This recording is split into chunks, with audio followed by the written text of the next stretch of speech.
I don't need Marcus to love me. I just need him to marry me." Vanessa Brooks laughed softly as she lifted her champagne glass, unaware that Marcus Bennett stood only a few feet beyond the balcony doors. Inside the glittering Manhattan ballroom, hundreds of guests celebrated beneath crystal chandeliers, while cameras flashed around some of the wealthiest black families in America. Marcus should have been enjoying the evening. At 31, he was the only son of billionaire entrepreneur Victoria Bennett, founder and CEO of Bennett Global, a company worth billions. He had the penthouse, the tailored suits, the private drivers, and a last name powerful enough to open almost any door. But none of it mattered as he listened to Vanessa continue. "Once I become Mrs. Bennett, I'll never have to worry about money again." Her friend giggled. Marcus looked down at the small velvet box hidden inside his jacket. 20 minutes earlier, he had planned to ask Vanessa to marry him. Now his hand slowly closed around the box. His face remained calm, but something inside him collapsed. Without confronting her, Marcus walked away. By midnight, he was standing inside his mother's penthouse office overlooking Manhattan, still holding the unopened ring box. Victoria Bennett studied her son from behind a massive walnut desk. Elegant, commanding, and impossible to intimidate, she had built Bennett Global from a tiny consulting firm into an empire with offices across the country. "You heard one woman say something cruel," Victoria said. "That doesn't mean everyone wants your money." Marcus gave a bitter smile. "How would I know?" Victoria fell silent. Marcus walked toward the window. Far below, headlights moved through the city like tiny streams of light. "Every woman I meet already knows my name, my family, my net worth. They meet the inheritance before they meet me." Victoria leaned back. "And what exactly are you proposing?" Marcus turned toward her. His expression had changed. 30 days. For what? "Give me 30 days inside Bennett Global, where nobody knows who I am." Victoria stared at him. "Marcus, thousands of people work in that building." "Exactly." He placed the ring box on her desk. "I want to walk through your company without the Bennett name. No executive office, no expensive suits, no special treatment." Suspicion narrowed her eyes. "As what?" Marcus paused, knowing how ridiculous the answer would sound. "A janitor." For several seconds, Victoria said nothing. Then she slowly stood.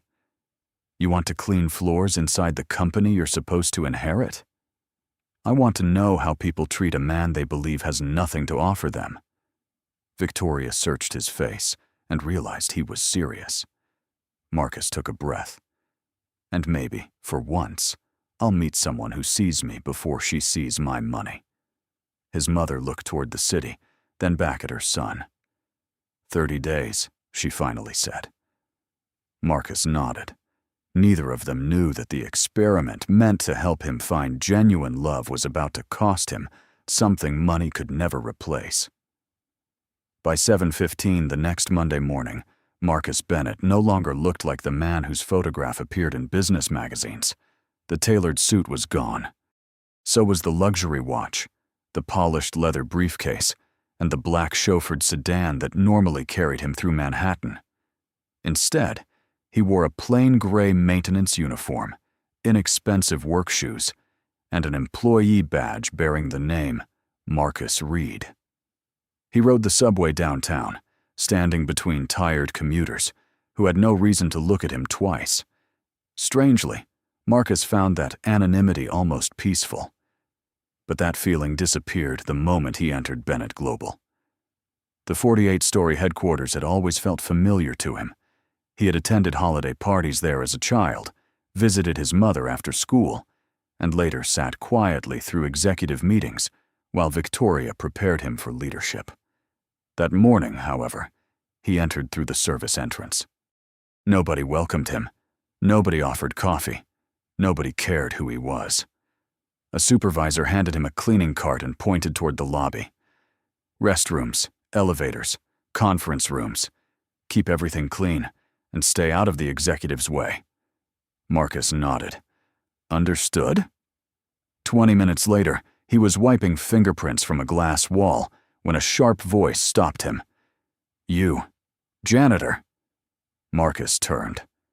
Richard Coleman, Bennett Global's operations manager, stood several feet away in an expensive navy suit. Marcus recognized him immediately. Richard had shaken his hand warmly at a company fundraiser 3 months earlier. Now there was no warmth in his expression. "Why is this cart sitting here?" Richard demanded. "I was cleaning the glass." "Then move it. Clients use this lobby." Marcus calmly pulled the cart aside. Richard looked him over and lowered his voice. "And remember something. People like you use the service elevator. The main elevators are for executives and guests." Marcus felt anger rise, but he swallowed it. This was exactly what he had come to see. "Yes, sir." Richard walked away without another glance. Marcus stared after him. His mother had trusted this man for years. She had never seen this version of him. By lunchtime, Marcus had already noticed dozens of small things he had never seen from an executive floor. Assistants who smiled at vice presidents ignored cleaning workers. Managers who spoke about company values stepped around janitors without acknowledging them. Wealth had not only protected Marcus from disrespect, it had hidden disrespect from him. Then the elevator doors opened across the lobby. Vanessa Brooks stepped out with 2 marketing executives. Marcus froze. She looked flawless, confident, and completely unaware that the man she had hoped to marry was standing less than 15 feet away, holding a mop. Vanessa approached. Marcus lowered his head, expecting recognition. She passed directly beside him without slowing down, not even a second glance. Marcus almost laughed at the painful irony. Then Vanessa stopped. His heart jumped. She turned around and walked back toward him. For one terrifying second, Marcus thought the experiment was already over. Vanessa looked directly at his face, then pointed toward the floor beside his cart. "You missed a spot." Marcus stared at her. She had looked straight into his eyes and seen nothing but a janitor. Marcus cleaned the spot without saying a word. Vanessa had already turned away before he finished, laughing with the executives beside her as they crossed the lobby. For years, Marcus had wondered whether wealth changed the way people treated him. Now, he had his answer, before his first day was even over. During the next week, he watched Bennett Global from a world he had never truly seen. Richard Coleman greeted senior executives with warm smiles, remembered important clients by name, and became remarkably polite whenever Victoria Bennett entered the building. But when service workers were nearby, his voice changed. Marcus noticed everything. He noticed the receptionist, who never returned the security guard's greeting. He noticed managers leaving coffee cups on tables, while cleaning employees stood only a few feet away. He noticed Vanessa thanking a vice president for holding an elevator, while ignoring the janitor who had cleaned spilled coffee from her office that morning. Marcus recorded none of it. He did not need to. Every moment stayed with him. Then, on Thursday afternoon, he met Olivia Carter. Marcus was replacing trash bags near the accounting department when he heard quick footsteps behind him. "Excuse me." He turned and saw a woman carrying a laptop and several folders. Olivia wore a simple navy dress and an employee badge identifying her as an accounts payable specialist. Her expression was serious. "You cannot leave that cart in front of the records room," she said. "People have been trying to get through here." Marcus glanced at the cart. "I was told to clean this hallway." "That does not mean blocking it." Her tone irritated him. For a moment, Marcus wondered whether she was simply another employee who believed a janitor deserved less patience. "I will move it," he replied quietly. Olivia nodded and hurried away. Marcus watched her disappear around the corner. So much for first impressions. 10 minutes later, Olivia returned. This time, she was not carrying anything. "Marcus." He looked up, surprised that she had read his badge. She stopped beside the cart. "I owe you an apology." Marcus said nothing. Olivia continued. "The records room door was jammed. Your cart was not blocking anything. I assumed it was your fault because I was frustrated, and that was unfair." Marcus studied her carefully. In his world, powerful people rarely apologized unless lawyers advised them to. "You came all the way back to tell me that?" "I was wrong. Why would I not?" Before Marcus could answer, Richard appeared at the end of the hallway. "Carter, why are you standing around talking to maintenance staff?" Olivia's expression tightened. "I was apologizing for a mistake." Richard glanced at Marcus as though the explanation annoyed him. "You have invoices waiting." "I know." Olivia turned toward Marcus. "Have a good afternoon." Then she walked away. Richard followed, complaining about deadlines. Marcus remained beside his cart, strangely unsettled. Olivia had not been especially kind to him. She had done something more interesting. She had judged him, realized she was wrong, and returned when nobody was watching to admit it. For the first time since becoming Marcus Reed, Marcus smiled. But he had no idea that the woman who had just apologized to a janitor would soon become the one person capable of destroying the entire purpose of his disguise. By the second week, Marcus had stopped thinking of Olivia as part of an experiment. He noticed the way she arrived before most of her department, carrying the same travel mug and a brown paper lunch bag. He noticed that she thanked security guards by name and always pushed her chair back under the table before leaving the break room.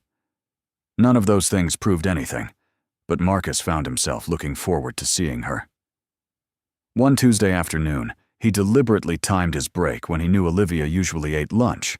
She was sitting alone near the window, reading something on her phone while eating a turkey sandwich. Marcus walked over with a vending machine coffee. "Is this seat taken?" Olivia looked up. "Depends. Are you planning to block another doorway?" Marcus laughed. "I thought you apologized for that." "I did. I never promised to forget it." He sat across from her. Their conversation began with work, then movies, then the ridiculous price of coffee in Manhattan. Marcus carefully avoided anything that might expose his identity. When Olivia asked where he lived, he simply said he rented a small place in Queens. The lie tasted worse than he expected. Before leaving, Marcus gathered his courage. "Would you like to have dinner with me sometime?" Olivia paused. "No." Marcus blinked. He was not accustomed to that answer. "That was fast." "You seem nice, Marcus." "I just do not date coworkers." "I work in maintenance. You work in accounting." "Same building." She smiled and left. Marcus sat there staring at his terrible coffee, strangely amused. 3 days later, heavy rain covered Manhattan just as employees began leaving for the weekend. Marcus saw Olivia waiting beneath the building awning. "No umbrella?" he asked. "Mine broke this morning." "I have one." They walked together toward the subway, squeezed beneath a cheap black umbrella Marcus had bought for his disguise. At the station entrance, Olivia suddenly laughed. "You are persistent." "I have not asked again." "You were about to." Marcus smiled. "Dinner?" Olivia shook her head, but this time she was smiling too. "Coffee. One coffee. Somewhere inexpensive." Their first unofficial date happened Saturday morning at a small cafe in Queens. No luxury restaurant. No driver waiting outside. No private table. Marcus spent $12 and enjoyed himself more than he had at dinners costing thousands. Olivia told him about growing up in Baltimore with a mother who worked 2 jobs. She told him about a former boyfriend whose personality changed after his career took off. Success did not ruin him, Olivia said quietly. It just gave him permission to become who he already was. Marcus felt those words deeply. "So you do not trust successful men?" I do not trust people who think money makes them more important. Marcus looked down at his coffee. If she only knew. Over the next several days, their connection deepened through ordinary moments, shared lunches, subway conversations, small jokes in empty hallways. One evening, Olivia found Marcus sitting alone after a late shift and silently placed half of her dinner beside him. She believed he was struggling financially. Marcus almost told her everything. Instead, he thanked her and ate. That night, lying awake in his penthouse, Marcus finally admitted the truth to himself. He had entered Bennett Global searching for proof that genuine love existed. Now he was terrified because he had found someone genuine while pretending to be someone else. The first sign that something was wrong came from a conversation Marcus was never supposed to hear. Late Monday afternoon, he was cleaning outside a conference room when Richard Coleman spoke sharply to a payroll supervisor inside. "Cut the overtime from maintenance again. We are over budget." The supervisor hesitated. "Some of those employees already worked the hours." "Then adjust the records." Marcus stopped moving. Richard continued as if the people affected were numbers instead of workers. Nobody's going to challenge it. Marcus felt his jaw tighten. One phone call to Victoria could end this immediately, but that would mean using the power he had deliberately hidden. Before he could decide what to do, another voice entered the conversation. "Olivia, there is a problem with these invoices." Richard stepped into the hallway with Olivia behind him, holding a folder against her chest. Marcus lowered his eyes and continued cleaning. "What problem?" Richard asked. "The labor totals do not match the approved timesheets. Several maintenance employees are missing overtime payments." Richard's expression hardened. "Accounting errors happen. This does not look accidental." Silence followed. Marcus glanced toward Olivia. She looked nervous, but she did not retreat. Richard lowered his voice. "You are being considered for senior analyst next quarter. I would focus on that instead of creating problems outside your department." Olivia understood the warning. So did Marcus. "If employees worked those hours, they should be paid," she said. Richard smiled without warmth. "Be careful, Olivia. Ambition requires judgment." He walked away. Olivia remained frozen for several seconds. Marcus approached quietly. "Are you all right?" "I'm fine." She was not. The next morning, Olivia discovered that 2 important accounts had been reassigned. By Wednesday, she was removed from a presentation she had spent weeks preparing. On Thursday, Richard announced that another employee would receive the senior analyst opportunity. Olivia said nothing publicly, but Marcus found her alone in the break room that evening. "You knew this might happen," he said. Olivia stared at the untouched coffee in front of her. "I hoped I was wrong. You could have ignored the numbers." She looked at him immediately. "And let people lose money they earned?" Marcus had no answer. Olivia sighed. "My mother worked overtime for years. Every extra dollar mattered. Groceries mattered. Rent mattered. You cannot call something small just because it is small to you." Those words followed Marcus home. Standing inside his penthouse later that night, surrounded by a life Olivia could not imagine, he felt ashamed. The amount missing from those paychecks was less than he sometimes spent on dinner, yet Olivia had risked her promotion to defend people whose names she barely knew. Marcus could fix everything tomorrow. He could expose Richard, restore every dollar, and protect Olivia with a single conversation. But doing that meant revealing who he was. For the first time, his experiment no longer felt clever. It felt selfish. The next morning, Marcus arrived determined to tell Olivia the truth. Then he saw her standing outside Richard's office with a sealed envelope in her hand. She looked frightened, but determined. "What is that?" Marcus asked. Olivia looked at him and whispered, "Proof." Olivia did not enter Richard's office. Instead, she walked past it and headed toward the compliance department, gripping the sealed envelope as if letting go might change her mind. Marcus followed several steps behind. Inside were copies of approved timesheets, payroll reports, and emails showing that over time, hours had been removed after supervisors submitted them. Olivia had spent 2 nights comparing the records. She was not guessing anymore. She had evidence. Marcus wanted to stop her, pull her aside, and tell her that she was not alone.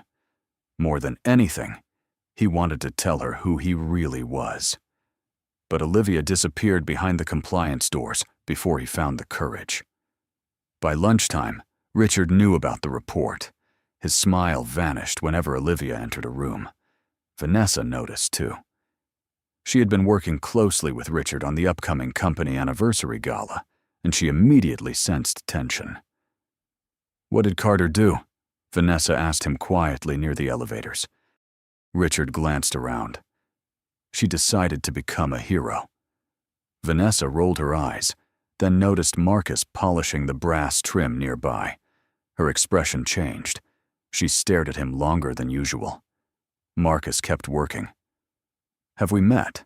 she suddenly asked. His pulse jumped. "I do not think so, ma'am."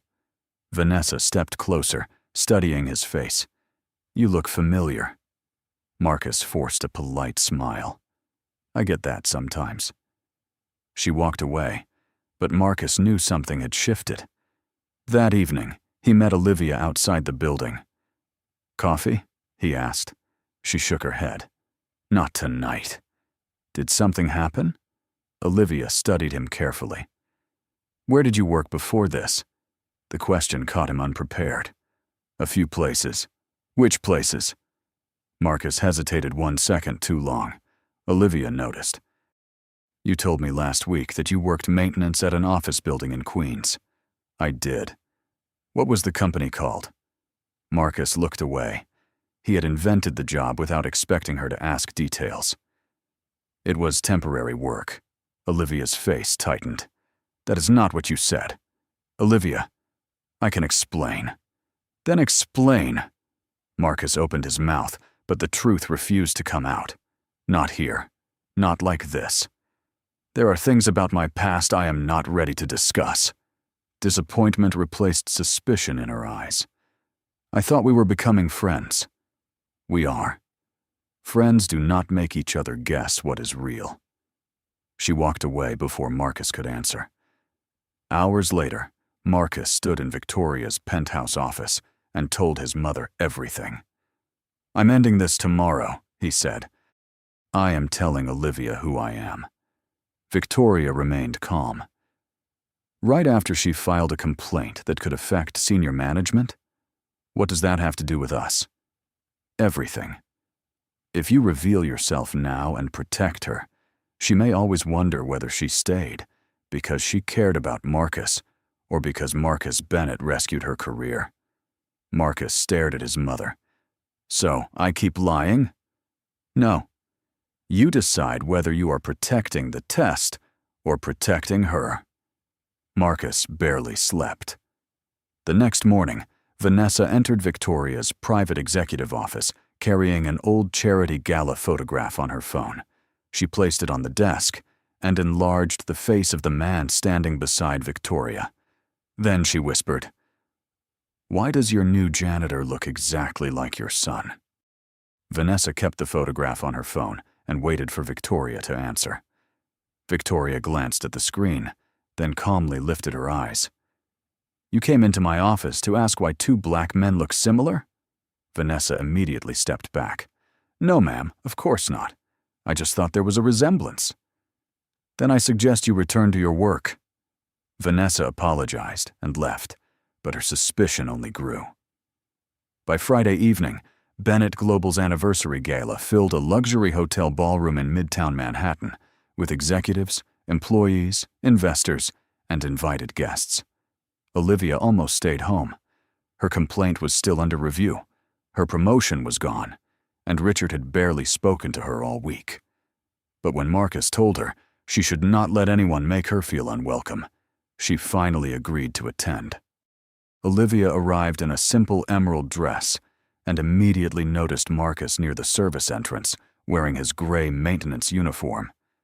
"You are working tonight?" she asked. "Apparently, billion-dollar companies still make messes during parties."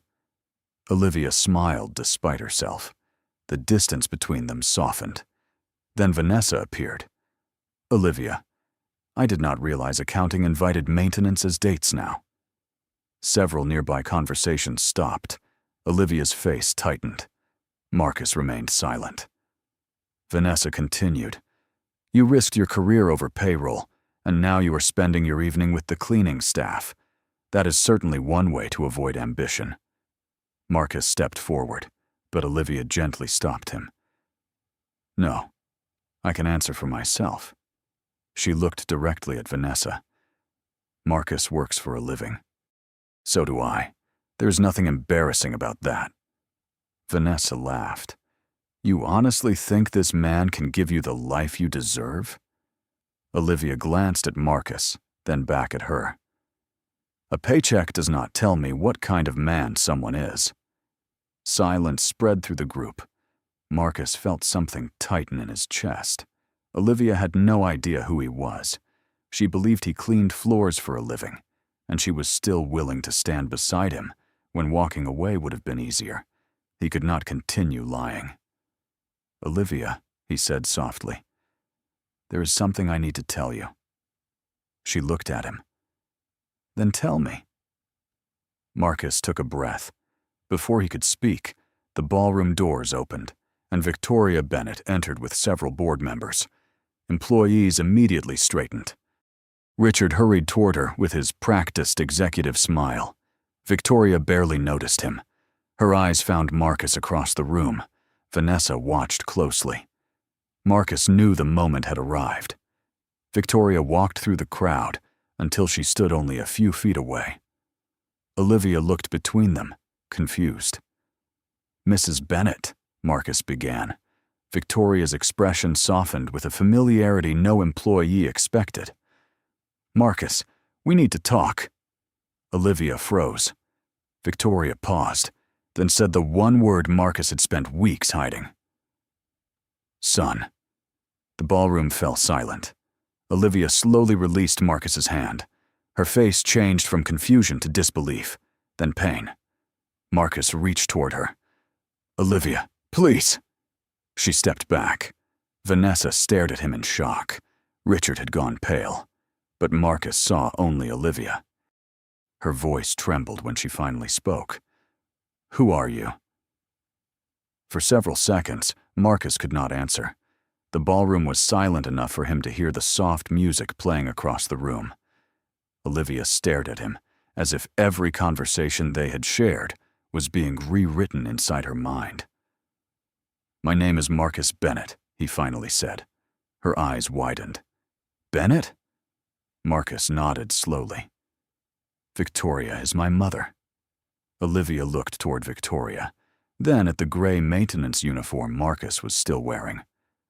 "So you never worked here as a janitor?" "I did, but not for the reason you believed." Vanessa stepped closer, suddenly wearing the warm smile she had never once offered Marcus Reed. "Marcus, this is unbelievable. Why did you not tell me?" Marcus barely looked at her. "Because I wanted to see how people behaved when they thought I had nothing." Vanessa's smile disappeared.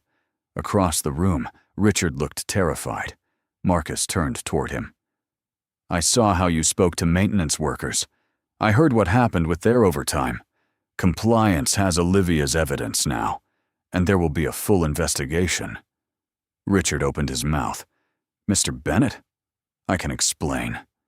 "Then explain it to compliance." Marcus turned back to Olivia, but she was already walking toward the exit. He followed her into the quiet hotel hallway. "Olivia, please wait." She stopped but did not turn around. Was Marcus Reed even real? Yes. The apartment in Queens. Marcus hesitated. Olivia closed her eyes. Not real. No. The old maintenance job? No. She finally faced him. Her disappointment hurt more than anger would have.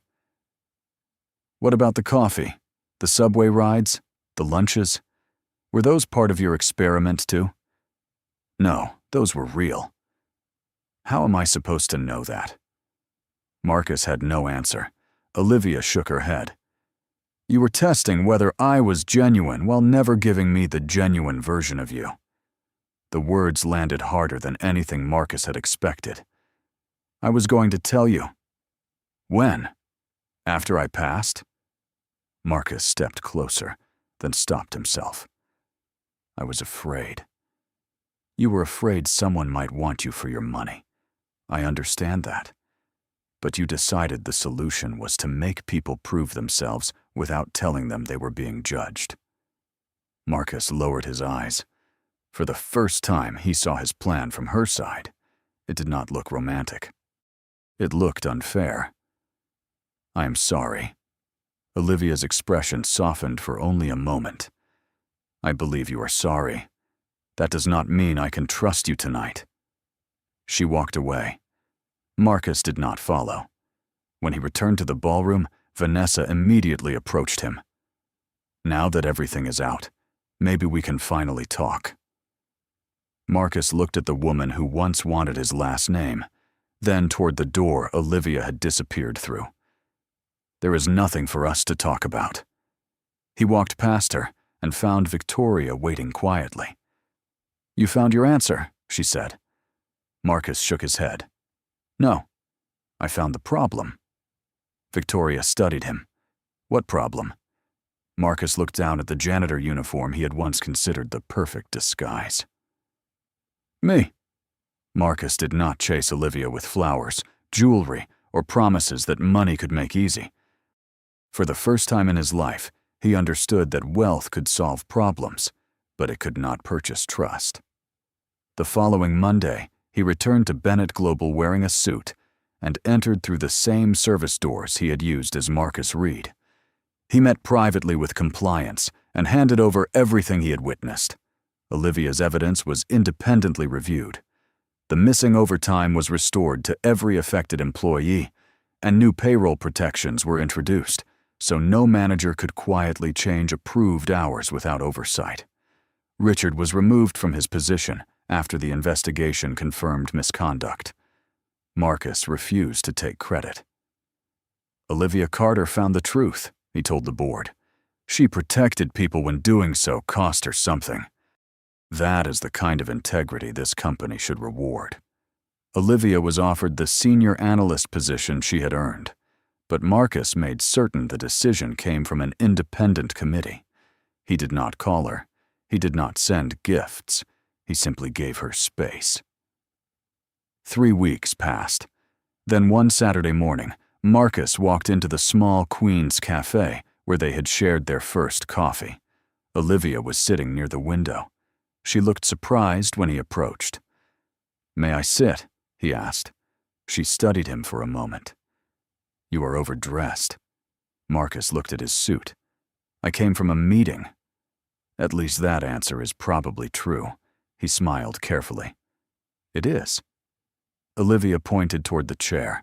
They talked for almost an hour. Marcus answered every question honestly, even the uncomfortable ones. He told her about Vanessa, his fear of being used, and how that fear had convinced him that testing people was safer than trusting them. "I thought I needed certainty," he admitted. "What I needed was courage." Olivia did not forgive him immediately. Trust returned slowly over the following months, through ordinary moments, with no disguises and no secret tests. Marcus met Olivia's mother in Baltimore. Olivia spent time with Victoria and discovered the powerful billionaire was far warmer outside the boardroom. Marcus also changed. He began spending more time with employees at every level of Bennett Global, not because he was pretending to be one of them, but because he finally understood how much leadership could miss from the top floor. Nearly a year later, Marcus and Olivia sat in the same Queen's Cafe where their relationship had truly begun. This time, there were no hidden identities between them. Marcus reached across the table. "Can I ask you something?" Olivia smiled. That depends. Marcus laughed. How do I know you are not with me for my money? Olivia stared at him for a second, then smiled. You do not. Marcus blinked. Olivia squeezed his hand. That is what trust is. Marcus became quiet. Months earlier, those words would have terrified him. Now they gave him peace. He finally understood that genuine love could never be proven by a disguise. It could only be built when two people had the courage to be fully seen.